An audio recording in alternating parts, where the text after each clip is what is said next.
Estômago aceito ou rejeito. Prendo ou solto? O aparelho digestivo compreende o tubo gastrointestinal e seus órgãos acessórios, língua, dentes, glândulas salivares, vesícula biliar.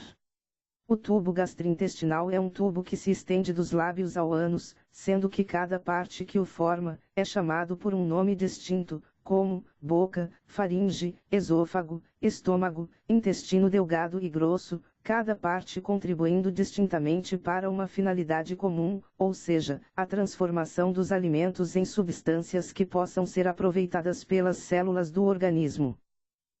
As causas não físicas dos males do estômago estão vinculadas a um sentimento de rejeição oriundo da dificuldade em digerir novas situações, pessoas e circunstâncias que são vistas e entendidas como ameaçadoras ou que promovem a necessidade de adequação, aceitação, libertação e solução. A possessividade e a raiva podem gerar dificuldades digestivas, o pavor e o medo podem gerar náuseas e vômitos. O vômito é, na verdade, o ponto culminante da rejeição.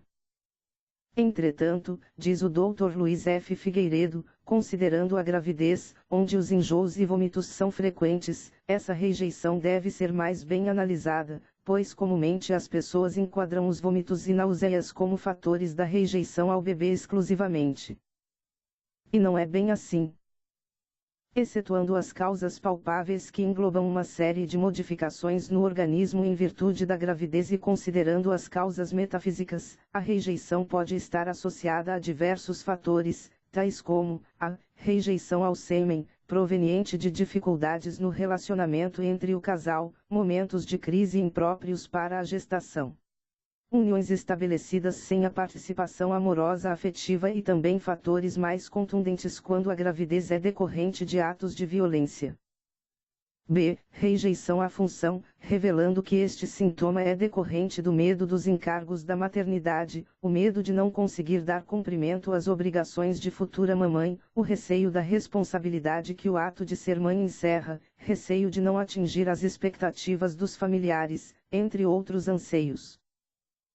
As náuseas e vômitos estão comumente ligados à presença de fatores ou situações inusitadas que rejeitamos, encargos que não suportamos, pois no sentido vulgar, tudo aquilo que se nos apresenta como novo, tudo o que não dominamos, e que nos ameaça, mexe e revira o nosso estômago. Os Dr. Torvald e Rudiger esclarecem, o estômago recebe todas as impressões que provêm de fora e que deve digerir. A capacidade de receber implica em estar aberto, exige passividade e propensão no sentido de uma capacidade de entrega. Com essas características, o estômago representa o polo feminino. Ao lado da capacidade de recepção, o estômago cumpre outra função que devemos atribuir ao polo masculino, a produção e distribuição do suco gástrico, ácido. Os ácidos atacam, ardem, corroem, são visivelmente agressivos. O estômago reage com um aumento do seu teor de acidez produzindo sucos corrosivos no nível físico, numa tentativa de digerir e de lidar com sentimentos que simplesmente não são materiais, um empreendimento difícil, que provoca vários arrotos e sensação de uma pressão ascendente, cuja função é nos lembrar que é preferível não engolir os sentimentos, poupando ao estômago a tarefa de digeri-los. Em outras palavras, o ácido sobe porque precisa ser expresso. É aí que o paciente tem problemas estomacais.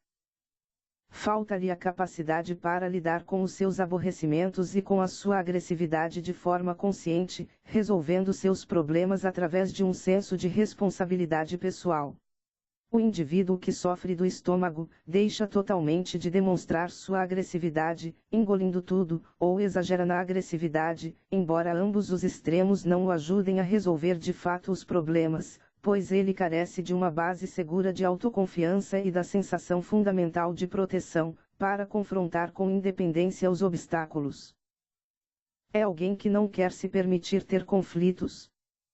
Sente saudade da infância livre de atritos, embora não tenha consciência do fato. Em síntese, a tendência básica de dirigir os nossos sentimentos, as nossas paixões para dentro, em vez de para fora, provoca com o tempo a formação de úlceras gástricas. Elas não são de fato excrescências ou tumores, mas perfurações na parede do estômago.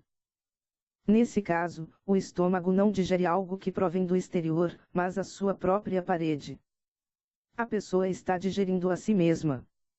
Fonte Cure Seu Corpo, extraído do site Portal Arco-Íris. Entre o esôfago e o duodeno situa-se o estômago, onde ocorre parte da digestão. Embora a maioria desconheça, a nutrição promove a integração da totalidade das energias divinas e tem natureza espiritual.